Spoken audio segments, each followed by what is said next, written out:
Palasyo Malacanang matindi hong magugulantang at sobrang magagalit sa mga binitawang salita na naman ni Vice Ganda. At eto, may panibagong pasabog na naman si Vice Ganda sa mga Duterte. Naku po. Ako'y kinakabahan dito kay Vice Ganda.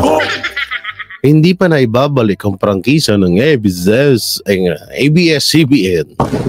Baka mamaya madamay pa tong GMA sa kanya. Pero okay din naman to sa kabila ng lahat dahil ito naman talaga ay katotohanan itong mga sinabi ni Vice Ganda rito sa papanoorin nating video. Yun nga lang, alam naman natin na kapag ikaw ay kalaban or kumakalaban sa Administrasyong Marcos ay ginugurgur ang mga nasa kapaligiran mo. Grabe naman to, no? Ito yung mga pag-uusapan natin ngayon at paki-share nyo ito. Dapat malaman to ng lahat ng mga Pilipino. Mega love shoutout sa lahat na nandiyan na nanonood. Ano daw? Ba't parang nawawala-wala yung yung video ko dito, no? So samantalang dito, no, Marcos Jr. gumagapang na papunta sa diktador. Naku po.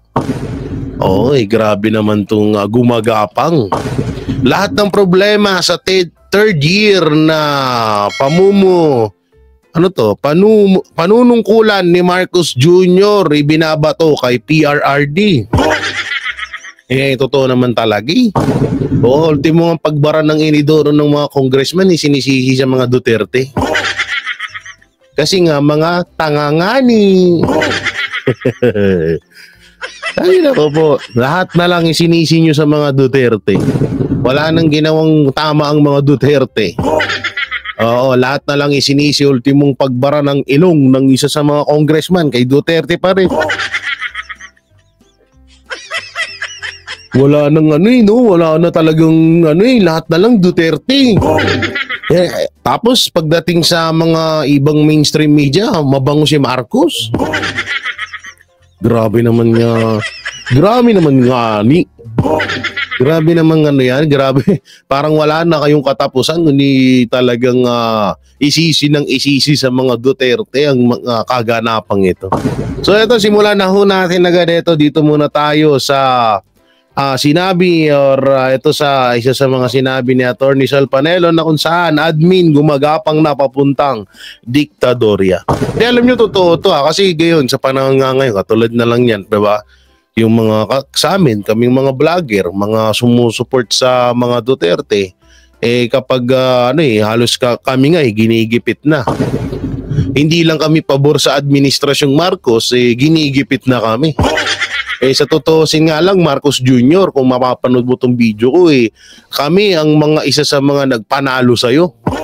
Tandaan mo yan, isampal mo yan sa mukha mo. Hindi, totoo naman Kaming mga DDS vlogger, isa sa mga tumulong sa'yo. Tas yung mga, alam mo, yung mga kampon nyo dyan, yung mga vlogger na sumusuporta sa inyo ngayon, na anak ng teteng, mga dilawan yan. Isa yan sa mga sumisira sa'yo noon. Tapos yan pa yung mga kakampi mo ngayon. Grabe naman talaga. So ito, pakinggan natin ang sasabihin ni Attorney Sal Panelo. Gumagapang papunta sa diktadorya. Bakit daw? Kasi ang isang diktador, hindi po sumusunod sa saligang batas, hindi sumusunod sa rule of law tinatawag.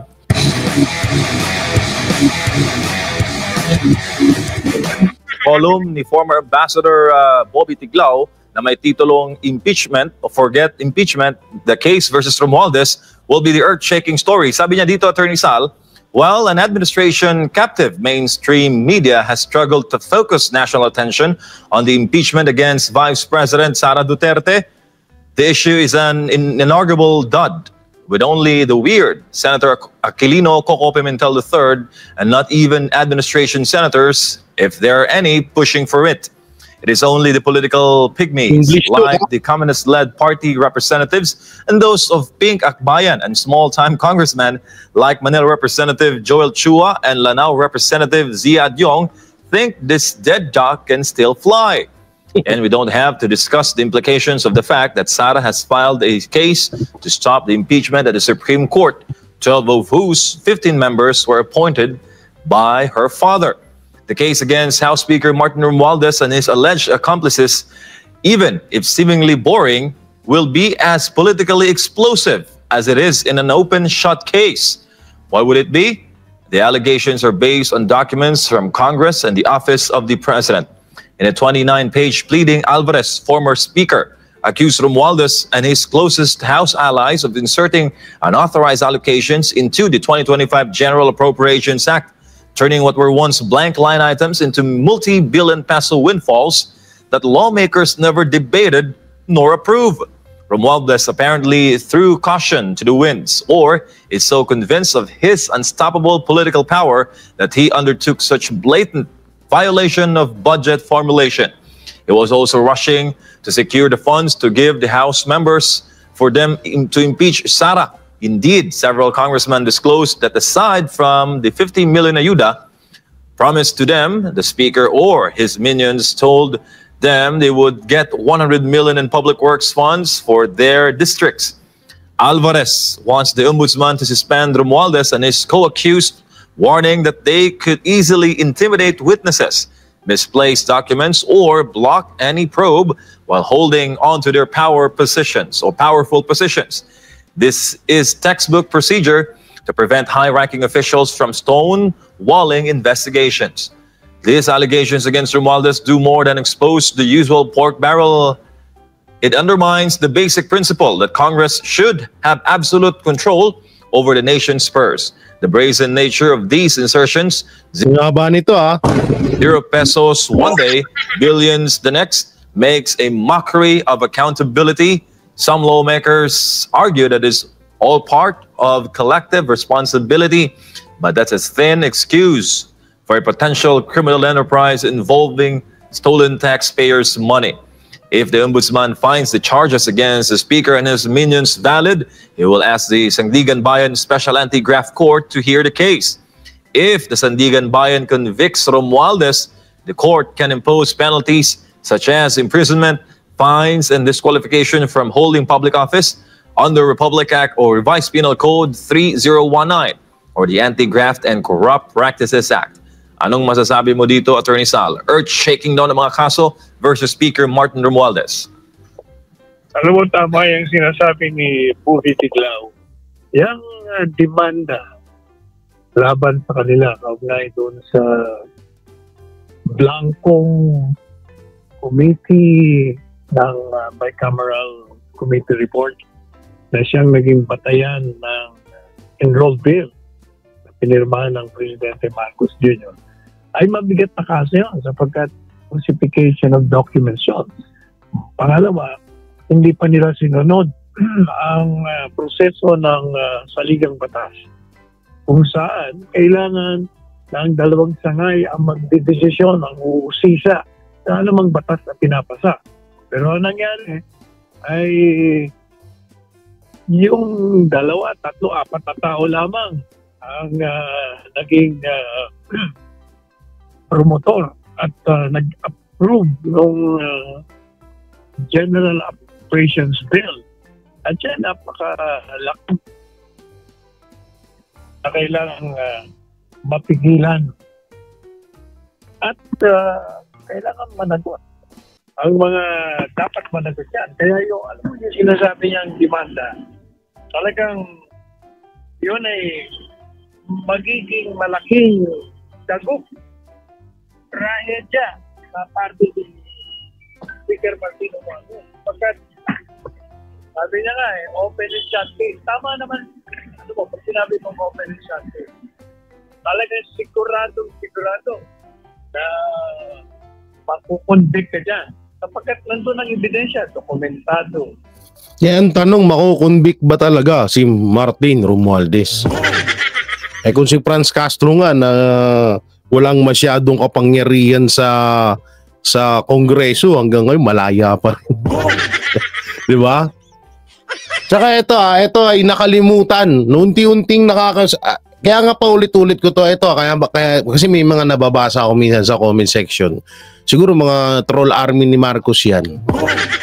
May mga nababasa ako sa comment section na, "Oy Jay, ba't puro ka na lang bycam? Maraming balita sa balita mo." Sabi, hindi naman, siguro mga 10, mga ganon sila. Alam nyo, paulit-ulitin ho naming ibabalita itong about sa bycam dahil napaka-importante ho nito. Huwag tayong gagaya sa Congress na kung ano-ano na lang ang mga pinag-uuna na mga pag-uusapan. Kesyo may mga Chinese spy, may mga kay BP Sara, kay mga Duterte, kesyo siya mga mga fakers daw. Pero sila naman mga fakers din. Oo, sabi pa nga ni Ortega, fakers you, di fakers you too. Alam nyo, hindi natin pwedeng walain ito, no? Dahil ito ay napakalaking, sa totoo nga lang, ito nga daw po ay maituturing na pinakamalaking korupsyon na nangyari dito sa Pilipinas. Kaya nga, paulit-ulit ho natin itong ibinabalita dahil para hindi matabunan. Kaya nga, sa totoo nga lang, kaya nga, ginigipit kaming mga vlogger. Gawa nga ho ng kami nga ho lang ang nagbabalita mapatungkol nito about dito sa bycam. Ito na lang ang tanong ko. Napapanood nyo ba to sa ibang mainstream media? O kagaya ng GMA, kagaya ng ABS-CBN, kagaya ng TV5, kagaya ng UNTV, ng PTV. Saan napapanood nyo lang to? Sa SMNI. Oo, kasi nga SMNI lamang po at ang mga DDS vlogger, especially to Banateros Brothers, isa ako dun, na talagang nagbabalita ng paulit-ulit mapatungkol dito sa bycam na to dahil napaka-importante yun ito. Hindi po importante yung fake news ng vlogger. Kung may fake news dito, number 1 si Attorney Claire at yung si Marcos Jr. Yan ang mga fakers talaga. Oo, kaya nga ito ang tanong nga kasi dito, itong kaso na isinampa nila Congressman Alvarez at mapatungkol dito kay Romualdez, ito ay maituturing na pwede nga daw siya ma-convict dito. Kaso nga lang, paano? Kung si Franz Castro nga malaya, paano mapapakulong si Romualdez? Kung si Franz Castro nga laya-laya porket congressman siya. Sa totoo nga lang kung sa halimbawa ito lang 'di ba? May parang may gusto silang may gusto silang sisihin dito sa bycam report na to na mayroong blanco, 'di ba? Yung tinatawag na ano bang group 'yon, yung mga nasa likod, yung technical group ata ang tawag doon. 'Di ba? Yun nga yung gusto nilang masisi dito. What if ito na lang, mga simpleng empleyado lang naman ho yun. Paano kapag yun nga ang nadiin dito? 'Di ba? So yun, makukulong. Si Martin Romualdez malaya. Aba, hindi naman ho ata po pwede yun. Kaya nga dapat ito talaga binabalita to ng ibang mga vlogger din para hindi ito mawala tong issue na to. Kasi alam nyo kung bakit yung mga issue ngayon na nagliliparan niya mapatungkol sa mga vlogger, mapatungkol sa kay Vice President Sara Duterte, kahit nga yung sinabi lamang ni Vice President Sara Duterte na maglabas ng hinanaing ang taong bayan laban sa gobyerno kung ano yung hinanaing na gusto nila. Wala namang kaso dun. Wala naman hung pangit na ipinapahiwatig si Vice President Sara Duterte. Pero, diba, ginawan nila ng masama yun. Oo, so yun yung mga propaganda na ginagawa nila para matabunan tong issue sa bycam report. Kaya maraming salamat talaga din sa SMNI at sa ibang mga vlogger na nagko-content about dito sa bycam report dahil ito yung mga kailangan talagang malaman ng taong bayan. So tuloy. Nakikita na talagang nagkaroon ng pagbabago ng mga bilang ng dokumento ng pera para sa mga departamento. Delikado talaga. At tama rin yung sinasabi niya na itong Ombudsman Martin, hindi ito na mabibili. Alam mo, record nito matindi. Talagang hindi mo mapapakiusapan yan. Hindi mo matatakot yan. Talagang pag nag-desisyon yan, batay sa kalakaran at sa batas. Ang problema lang, siya magre-retiro na eh. Kaya sinasabi ni Bobby Tiglao, 3 months to go pa yan. Kaya kailangan madali niya. Otherwise, baka mag-appoint ng bagong ombudsman. May problema tayo. Pag nil-appoint ang ombudsman na kakampi ng administrasyon, madi-dismiss lang ang kaso. Thank you, Attorney Sal. Samantala, isunod natin yung iyong magandang column sa Manila Times, yung ating pong counterpoint. Basahin ko lang, Attorney Sal, yung ilan sa mga bahagi po o buo na inyo pong bagong column. The planned orchestrated demolition job on the political father-daughter tandem is in earnest and relentless. To attain their goal of perpetuating themselves in power, the political enemies of the Dutertes must destroy the only stumbling block to their lustful obsession.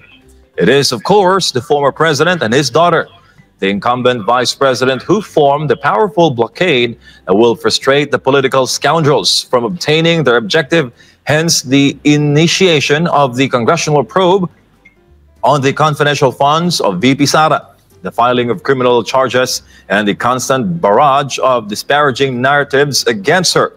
She, by general acceptance, as validated by credible surveys and a vast following of netizens on social media, and a joyous and warm reception accorded her by the masses wherever she goes, is undoubtedly the leading presidential candidate in 2028. That is why there is... Dito mo dyan, kasi kailangan paragraph for paragraph. Yung sinasabi natin dyan, na itong si Inday Sara, kung mapapansin mo, dahil ikaw nag-cover ka ng mga rallies. Yes, sir. Si Inday Sara, kakaiba, pag ito'y nakikita, talagang pareho ng kanyang tatay, sinasalubong ng tao at naghihiyawan sila. Kakaiba dun sa sa mga pangkasalukuyang opisyalis ng gobyerno. Makikita mo, hindi. Walang ganon. Kaya kitang-kita na itong si Inday Sara talagang napakalakas na kandidato sa 2028. Katunayan, kung tumakbong presidente yan, di sana siya ang presidente ngayon. Tama. Totoo to. No, kaya nga sobrang galit na galit yung mga congressman. Dahil nga kapag nakikita nila si Vice President Sara Duterte na pupunta sa ibang lugar, tapos dinudumog ng tao, samantalang si Marcos Jr., pag pupunta sa ibang lugar, anak ng teteng tameme lahat ng tao. Hindi katulad ni Vice President na dinudumog, may mga umiiyak pa nga pong mga senior citizen, yakap si Vice President Sara Duterte, samantalang si Marcos, wala. Sabi nga nung isang congressman na kasing tabako, kasing tabako na kamingaw man. Ang mingaw, sabi niya, diba? Ay naku, kamingaw nga, tahimik nyo naman, gano'n. Oo, kaya, tsaka ito pa, yung sinabi ni Atty. Sal Panelo, alam nyo, palagi ko napapanaginipan yun. Oo, hindi sa totoo lang talaga. Hindi rin natin din siguro masisisi si Vice President kung nauto talaga siya or ang galing din naman kasi. Ang galing din naman kasi. Tingnan yung ginagawa ni Marcos Jr. ngayon na pangbubulag sa mga Pilipino. 'Di ba ang galing? 'Di ba? Puro lahat kabaliktaran. Kaya itong si Vice President Sara Duterte, hindi natin siya masisisi kung bakit nabudol siya or nauto nito ni Marcos Jr. Dahil napakagaling talaga nitong mga Marcos na mag-manipulate or mag-mind condition or mag-mind control. Itong kay sa mga tao kung yung milyon nga na tao dito sa Pilipinas, nung una nauto ni Marcos si Vice President Sara Duterte pa kaya.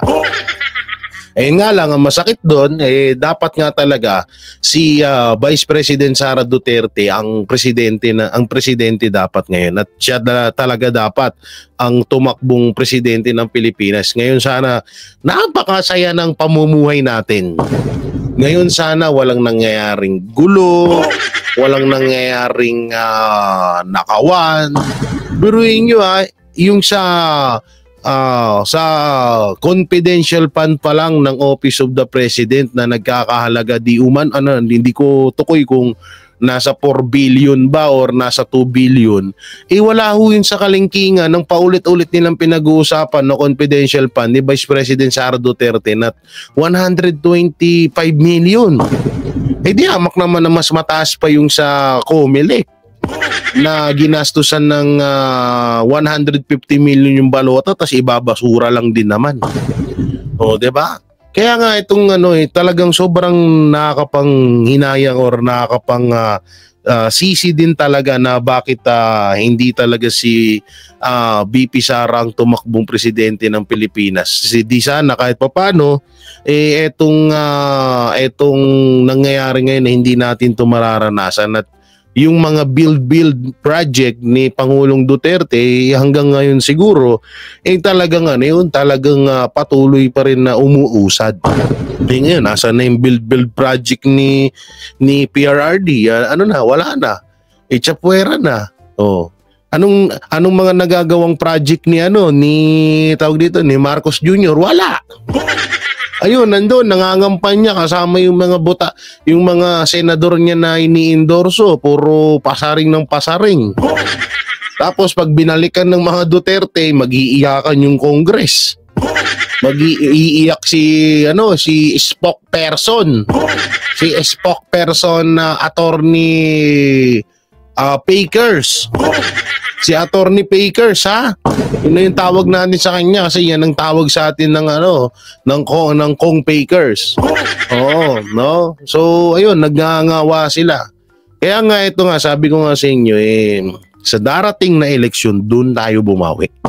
Kung nauto tayo, sabihin na natin nauto. Kung nabudol tayo ni Marcos Jr. nung halalan bilang presidente siya, ngayon tayo bumawi. Ihalal natin ng diretso, walang pagdadalawang isip na ihalal natin ang 9 na kandidato ng Duterte senatorial candidate. I-straight natin sila ng boto, wag na nating palagpasin kung meron mang kasi 12, 'di ba, ang kailangan. So ako, para sa akin para sa akin lang yan. Pwede kong idagdag diyan si Ben Tulfo. Pwede kong idagdag si sino bang mga pwedeng idagdag? Dapat pala tumakbo na akong senador eh. Joke lang. Wala ho sa utak ko yung ganyan. Pero bahala kayo kung sino yung ilalagay nyo, iluluklok nyo, di ba? So wala namang, wala tayong doon, wala tayong, pwede rin naman si Cayetano. Diba? Kahit paano, kapatid din naman ni Peter Cayetano yan. Nasa sa inyo yun, no? So basta yung 9, wag natin ipasok natin hulat. Yan yung pinakabawi natin sa lahat ng pangbubudol na ginawa ni Marcos Jr. sa atin. Sinasabi ko natin sa column natin na dahil dito, kailangan siraan mo ito. Pag hindi mo ito siraan, diretso ito eh. Kaya kailangan gagawa sila lahat. Ayan, inumpisa nila yung congressional probe kung saan pinahiya siya doon, pinapakita na siya hindi karapat-dapat na maging vice presidente kaya pinatatanggal nila. At kung magtagumpay sila, isa po sa mga kaparusahan, hindi ka na po pwedeng tumakbo. Perpetual disqualification ang tawag doon. So, ano pang ginawa nila? Pati nga yung mga kakambi, tingnan nyo, pati itong network na itong SMNI, niyayari din nila. Pati si Pastor Kibulit, pinakulong nila. Pagkatapos, ano pang ginawa nila? Naghain sila ng demanda, criminal charges, grave threats daw, inciting to sedition. Lahat ng mga kabalbalan na talagang ang layunin lamang ay siraan at kung maaari ay hindi na makatakbo yan sa 2028. Yan ang talagang layunin yan. Pero kahit anong gawin nila sa ngayon, pag nakikita nila si Inday Sara at si Presidente Duterte, si Digong, at umaaten ng mga gathering, makikita nyo talagang ang tao. mahirap pong magsalita kung wala kayo doon. Pero pag nakita niyang personal, magugulat talaga kayo eh. Totoo yun talaga. Alam nyo, nasaksihan namin yan kay PRRD pa lang. Halos talagang pa lang yung tao nung grabe, halos nagkukumawag malapitan si PRRD. Lalo na si Vice President Sara Duterte. Kaya nga yung sinasabi nila na ipinanalo daw ng Marcos, kung hindi daw dahil sa Marcos, ipinanalo daw yung ni Marcos si PRRD daw nung kampanya, mga ganun eh. Dahil daw kay Marcos, nanalo daw si Vice President Sara Duterte. Pero isipin nyo maigi, ano ba yung ginagawa nila ngayon? Ginagawa nilang paninira sa mga Duterte. Sinisiraan nila ng gusto ng paulit-ulit para madungisan ng pangalan ng mga Duterte. Para hindi iboto ng taong bayan ng mga Duterte sa darating na 2028 presidential election. So kung yun naman pala na tawag dito na walang lakas etong mga Duterte, hindi na parang sinasabi nila palagi, 'di ba? Hindi na daw mahal ng taong bayan, hindi na daw sikat ang mga Duterte. So para saan tong ginagawa nila na panggigipit sa mga Duterte? Una-una dun sa mga sinasabi ng mga Duterte. Sinasabi ni PRRD, sinasabi ni Vice President Sara Duterte na palagi rin naman nilang kinokontra na kesyo hindi daw totoo, fake news. Pero bakit sila nasasaktan? Ayun yung pinakatanong dun eh. Bakit kayo nasasaktan kung hindi naman pala totoo? At bakit nyo ginigipit ang mga Duterte ay nahadlangan nyo na manalo sila sa 2028? Kasi nga ni ito na naman tayo sa ngani. Kasi nga alam naman din ng mga Marcos at alam din ng mga anti-Duterte na malakas at mahal na mahal ng taong bayan etong mag-aamang Duterte. Alam nila yan. Kaya ngayon ito nga ay isang maliwanag lamang na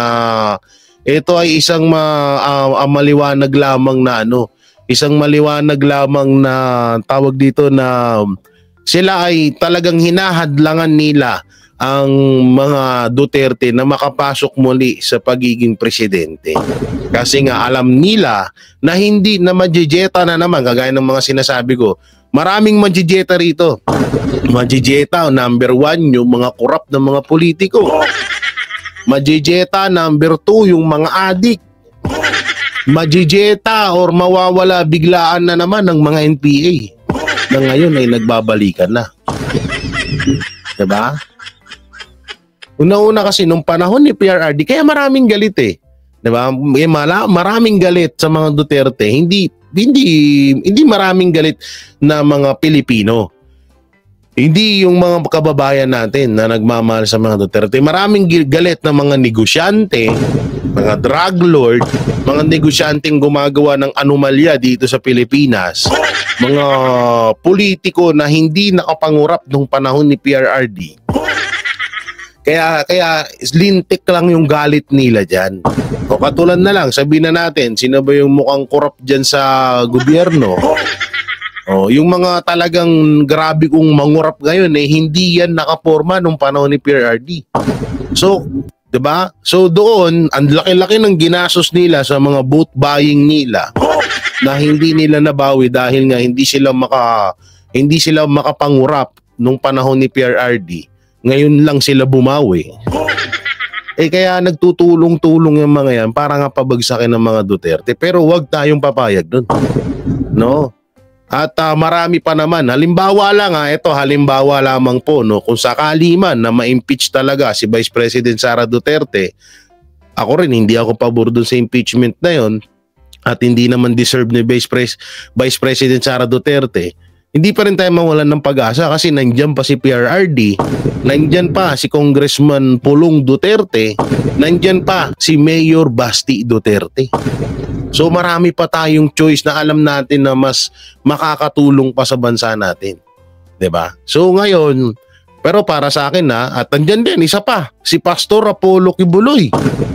Na isa rin sa mga nakikita para sa amin ng Banateros, nakikitaan namin na na merong talagang malapakalaking potensyal na halos katulad sa mga Duterte na maging binuno ng bansa natin at mapapayos yung bansa natin. 'Di ba? So doon pa lang alam nyo yung mga strategy na ginagawa nila sa Duterte, doon ay talagang pinatotohanan lang nila na takot sila na maihalal muli yung mga Duterte sa pagiging presidente kasi nga majijeta na naman sila. Kung baga, overwhelming pa rin, hindi nababago ang pagmamahal ng taong bayan. Ano yung susunod na paragraph? Babasahin mo yung title para... Subtitle dito, Attorney Sal, Singing a Different Tune. Yan, magandang pag-usapan niya. Yeah. Twisted and shameless words from a man who was appointed Chief Justice of the Supreme Court and to the juicy position of Chairman of the Government Security Insurance System, GSIS, by the elder Duterte, whom he now depicts as a tyrant and transgression of the people's rights. Yet he willingly accepted the appointments and served under what he describes as an oppressive and tyrannical rule, even then praising then President Duterte for his strict and equal enforcement of laws to all, high or low. Bersamin says the former president is a one-man fake news factory without pointing to any false information then that the latter has dished out. Nung magsalita si Presidente Duterte doon sa indignation rally, na ang tingin niya raw kung titingnan mo kasi ang kalakaran sa ating bansa ngayon, parang tayo'y papunta. Yun ang sinasabi niya, veering towards dictatorship. Papunta tayo sa diktadorya dahil sa mga kalakarang nakikita niya. At yan ilalatag natin mamaya. But ang executive secretary, takbo kagad siya. Nagkakandara pa siya sa pagtatanggol sa kanyang principal na si Presidente Marcos Jr. At ang sabi niya, itong si Digong, si Presidente Duterte daw, ay isang one-man fake news factory. Pero kung napansin nyo, wala naman ho siyang isinabi na ano bang mga fake news na inilabas ni Presidente Duterte. Wala naman siyang sinasabi. At wala naman sinasabi yung executive secretary, ano bang mga fake news na sinabi niya. Dapat kasi, pag sinabi mo one fake news factory ang isang tao, kailangan sasabihin mo, ito, sinabi niya ito nung ganitong petsa, ganitong panahon. Pangalawa, ito sinabi niya, fake news nito. Pangatlo, fake news nito. Pangapat, wala hong ganon. Generalities lamang ngayon. Totoo yun Alam nyo dyan nga nasasabon niyang executive fakers na yan No, dyan siya nasasabon dahil nga magsasalita siya ng isang bagay na wala naman siyang sapat na batayan. Wala siyang sapat na ebidensya. Panoorin nyo na lang yung nasa vlog ni Banat Bayap about dyan. Tinanong siya about sa gold receiver, gold serve, ano ba na? Receiver, ginawa mo, cellphone, mandong. Diba? Yung about sa ginto na ibinenta ng Malacanang. Nung tinanong siya, ilan po ba nabenta? Wala siyang masagot. Sinasabi niyang fake news ang mga Duterte. Puro lang daw ka fake newsan. Wala naman siya maipakita ebidensya na may fake news na sinabi, wala siyang maipaliwanag. Diba? So doon nga totoo nga sinasabi na Atty. Panelo na bago sana kayo magsalita medyo pakita nyo naman kung meron talaga. Hindi yung kahit ako diba? O sabihan ko sa Atty. Sal Panelo, fake news ka Atty. Sal. So sasabihin ni Atty. Sal Panelo sa akin, bakit mo ko tinawag na fake news? Anong katibayan mo? Ako, tawag dito ano mo pangalan nun? Ang pangalan nung kanina? Executive Secretary, di ba? Executive Secretary fakers ako. Salita lang ako ng salita kay Panelo ng fake news siya, pero wala naman ako may pakitang ebidensya. Diba? So doon nasasabon doon Ewan ko ba bakit naman kasi. Baka hindi naman talaga yan ang papel niyan. Baka nga maging attack dog nga lang talaga siya ni Marcos. Hindi katulad ng buti pa yung mga vlogger eh. Buti pa kami, may pinapakita kaming ebidensya. Katulad lang yung sasabihin ni Vice Ganda mapatungkol dyan sa mga hinayupak na yan. Oh. At least tayo may papakitang ebidensya. Wala silang maipakita eh. Ay, marami hindi nakakaalam. Ito ay inappoint ni Presidente Duterte na Chief Justice of the Supreme Court. At nung magretiro ito, nako, yung napaka-juicy, mabigat, at malaking sahod ng chairman ng GSIS ay siya rin ay inappoint.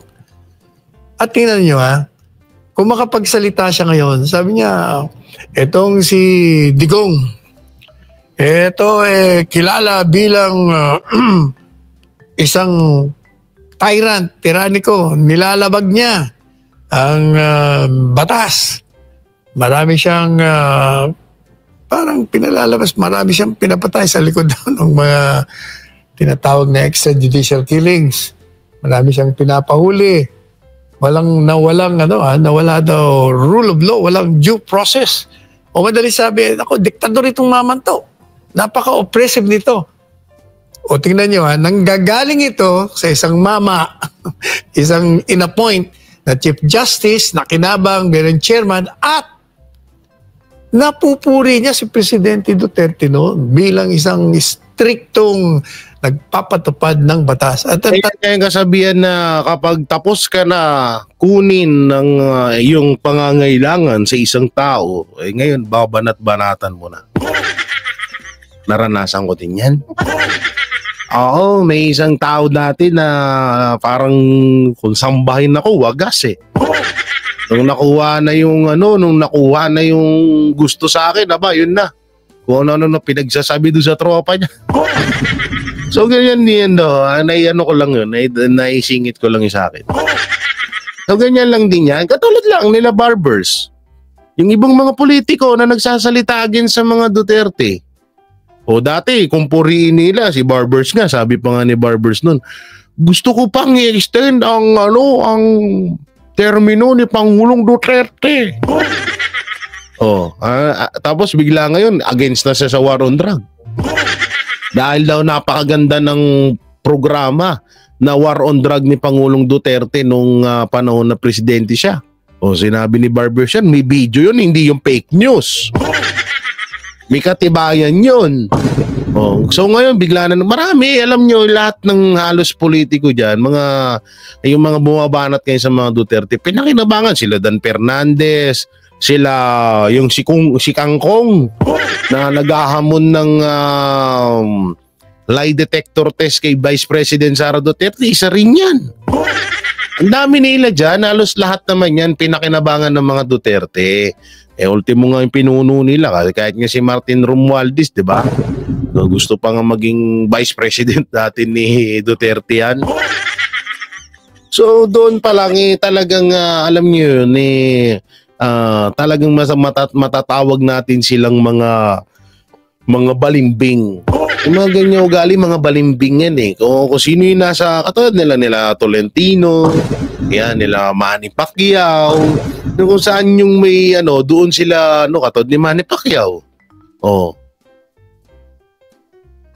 Nung panahon ni puro banat yan sa mga Marcos, tapos ngayon kampi mo na.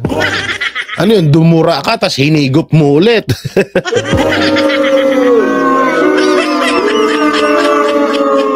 Diba? Ang sagwa naman nun, dinura mo na, tas hinigop mo yan. Sorry. Sorry po sa mga kumakain dyan, pasintabi ho, ha?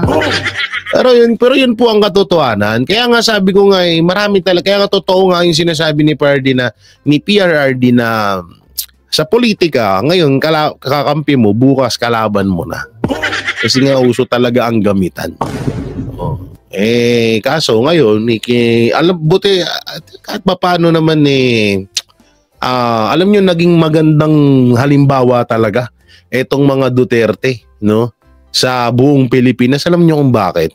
Bukod sa may nagawa sila talaga sa bansa natin. Binigyan nila tayo ng daan para makilala natin kung sino yung mga politiko na hindi nating dapat pagkatiwalaan. Ngayon, naglabasan na ho yan at talagang kitang-kita natin kung sino yung mga kandidato at mga politiko na na hindi natin mapagkakatiwalaan. Talagang binigyan tayo ng way ng mga Duterte. Tsaka hindi mga Duterte ang naninira sa kanila. Sila mismo ang sumisira sa sarili nila. Ayun yung masaklap doon. No? Sila mismo yung binubuko nila yung sarili nila. Binibisto nila yung sarili nila para malaman natin kung sino ba talaga sila. Ngayon, alam na natin kung sino pagkakatiwalaan natin. Alam na natin kung sino yung hindi natin pagkakatiwalaan. Kaya ngayon nga, talagang napakaganda nitong binigay na daan, binigay na na sa atin ng mga Duterte dahil dito nalaman natin yung mga ugali ng mga hinayupak ng mga politiko ngayon. Katulad na lang nung sa kay Pastor. Panggigipit kay Pastor, panggigipit sa SMNI, panggigipit sa KOJC. Doon nalaman natin na talagang ganyan pala talaga. Na kung kayang gawin doon sa KOJC, kayang gawin ni Marcos sa ibang mga relihiyon yun. Isang magandang rin yun. Hindi ho maganda yung nagkagulo doon sa KOJC. Pero yung bunga nun ay napakaganda. Dahil nalaman natin at na kayang-kayang gawin pala ng isang presidente na hamakin, balahurain ng isang nananahimik na relihiyon. Ulitin ko hindi ako kay OJC. Hindi ako kay OJC member pero yung ginawa nila dun sobrang grabe. Hindi ako pabor ho dun. Isa rin yan sa mga alam nyo marami katulad niya nila Abalos. Diba? Na talagang sabi natin, hindi mapagkakatiwalaan to. Dati si Abalos. Rin yan ng mga Duterte. Nasa panig din yan ng mga Duterte. Pero ano nangyari? Wala na ngayon. Hindi naman siya bumabanat sa mga Duterte. Pero alam mo yun, yung ginagawa niya ay wala talaga sa ayos. Hindi ko lang alam kung bumabanat si itong tawag dito si Abalos pero obvious naman Ito na, mapunta na tayo dito sa video ni paano ba to? Ba't nawala? Paano ba? Ito to. Punta muna tayo dito sa sinabi ni Vice Ganda. Ito may video tayong papakita dyan may video. Basahin mo natin. Basahin. Sabi dito ni Vice Ganda, ito, ayan laki-laki niya na. Hindi niya mamakita. Sabi ni Vice Ganda, iyan yung branch ng Kongreso at saka ng Senado. Di ba ang trabaho talaga nila ay gumawa ng batas? Kaya dapat ang iboto natin sa Kongreso ay iboto natin sa Kongreso at Senado ay yung gagawa ng batas, yung may alam na gawing batas at yung may planong gumawa ng batas. Dahil lang Kongreso at Senado ang ginagawa po niyan talaga gumawa ng batas, hindi nagbibigay ng ayuda. Ouch. So may video po yan. Ito po yung video na. Wait. Saglit lang. Sigado ko. Ito pala ay post ni Ito po ay post ni Lance Kurt Zimmerman Duterte. Apo ni President Duterte. So ito po yung video, Ito yung video niyan. Yan po yung video ni Vice Ganda na kung saan sinabi niya. So panoorin mo natin, Boto natin sa Kongreso at Senado ay yung gagawa ng batas, yung may alam na gawing batas at may planong gumawa ng batas. Dahil ang Kongreso at Senado, ang ginagawa po niyan talaga ay gumagawa ng batas, hindi nagbibigay ng ayuda. Okay? Diba? Yun talaga ang pangunahin nila, yung lawmaking sila. Kaya dapat gagawa sila ng batas, hindi mamimigay sila ng pera. Correct. Lawmaking po ito Dapat ang Grabe yun Alam nyo yung sinabi ni Vice Ganda na yun, may yun. parang sumisimbolo yun kay Pastor Apollo Kibuloy. Ito to, alam naman natin na medyo nagkaroon ng hidwaan or sagutan. Ito hindi naman big deal kay Pastor yun eh. Hindi naman na siguro alam ko rin kay Vice Ganda, hindi rin naging hindi rin naging big deal kay Vice Ganda yun. So yun nga, para yung dito kasi sa sinasabi ni Vice Ganda is ang trabaho ng senador or Congress ay gumawa ng batas. So kung i-connect natin kay Pastor, alam nyo ba na hindi pa nakakaupo si Pastor ngayon ay meron na siyang halos 70 plus na batas na maipapasa niya kapag siya ay nahalal bilang senador. Na yun talaga ang trabaho ng isang senador. Yun talaga ang trabaho ng Congress. Oh, sabi niya, Jay, bakit? Paano yan? Wala. Sino ba yung nasa Congress natin? Nandyan. PPP party list. Tatak Duterte ho yan, ha? Andyan din ang Bisaya Gyud ni Greco Belica. Andyan din ang Ipanaw party list. Andyan, maraming party list na Ayahan nyo po sa susunod na vlog ko ay ipapakita ko dito sa inyo yung mga picture ng mga party list na na ini-endorso ng mga Duterte, ha? So dito alam nyo, ito pinatamaan dito ni Vice Ganda ay walang iba kundi si Martin Romualdez. Totoo yan. Kasi ito sa Senado naman, wala naman tayong nakikitang namimigay. Bagay, kada kada kampanya ata ng mga pulangaw doon sa partido ni Marcos Jr. Namimigay ata ng pera doon tsaka ayuda. Hindi ko lang alam kung meron man. So, alam nyo, ito ay sampal. Ito ay malaking katotohanan, na talaga. Kaya nga ngayon, kaya nga nababatikos yung mga congressman dahil, alam nyo, imbis na gumawa sila ng batas na makakatulong sa mga distrito nila, anak ng teteng, ang ginagawa, puro hearing. Hearing doon, hearing dito, vlogger doon, confidential fund, AJK, West Philippine Sea, spy, China, spy, diba? Alam nyo yung about dyan sa China spy na yan, yung mga alam nyo yung paglaban ni Marcos Jr. sa China, alam nyo kahit balibalik ta rin natin ng nangyayari sa Pilipinas, mapatungkol sa China at Pilipinas, kung halimbawa magkagera, eto hindi ako pro-China, ha? Pro-Philippines pa rin ako, pinapangalagaan ko kasi iniisip ko yung kapakanan ng iba kong kababayan.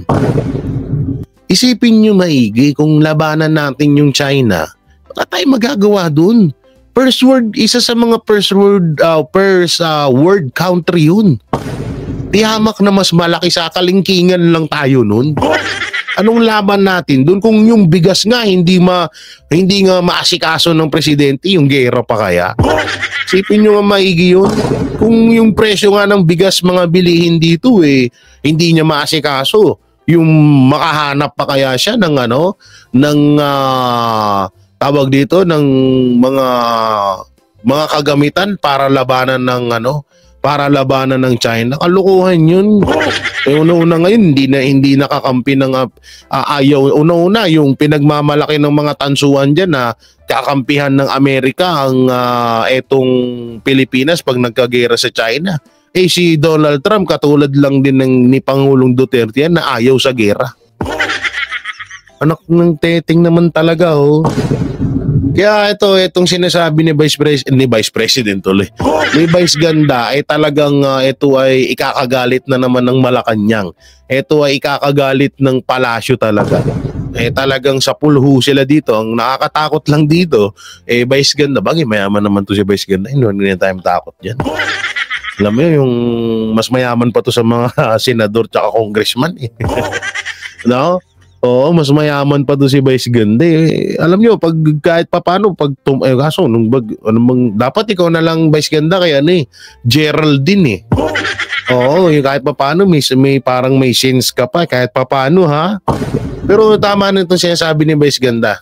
At itong mga sinabi ni Vice Ganda ay talagang makikita mo ito. Yung hinahanap ni Vice Ganda sa Senador at Congress, makikita mo kay Pastor at sa buong PDP laban. Ganun dapat, magpasa ka ng batas. gumawa ka ng batas na makakatulong sa mga Pilipino, yun. Hindi yung anak ng teteng, puro kayo daw. Panoorin natin ulit. Boto natin sa Kongreso at Senado ay yung gagawa ng batas, yung may alam na gawing batas at may planong gumawa ng batas. Dahil ang Kongreso at Senado, ang ginagawa po niya talaga ay gumagawa ng batas, hindi nagbibigay ng ayuda.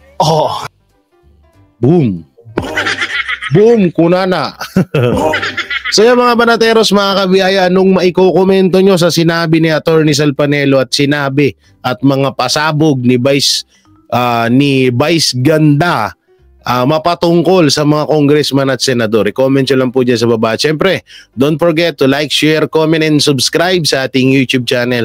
Paipindot na lang din po yung bell button para lagi kayong updated sa ating mga video araw-araw. At siyempre, huwag nyo pong kakalimutan, dito pala, kabila, sorry na. Andyan ho, no, may kita nyo naman dyan ang ating PDP laban, the Duterte senatorial candidate. Straight natin yan. Duterte 9, wag natin palagpasin. At syempre yung iba pa dyan ng mga party list na makakatulong ho sa ating talagang trabaho lang, walang korupsyon, walang bahid ng pangkorupsyon. Yan po ang Bisaya Gyud ni Greco Bellica at Ipanaw party list nila at nila Ka-Eric, nila attorney at nila Doc Lorraine Badoy, PPP, at iba pang mga So sa susunod, ko sa inyo. At yun, mega love shoutout sa lahat ng OFW hero abroad, saan man panig ng mundo, at dyan sa ating mga mahal na senior citizen at sa lahat ng sumusuporta sa mga Duterte, PDP Laban, sa SMNI, kay Pastor Apollo Kibuloy at syempre sa Banateros Brothers. Maraming salamat. Ingat po kayo palagi. God bless and peace and bye-bye.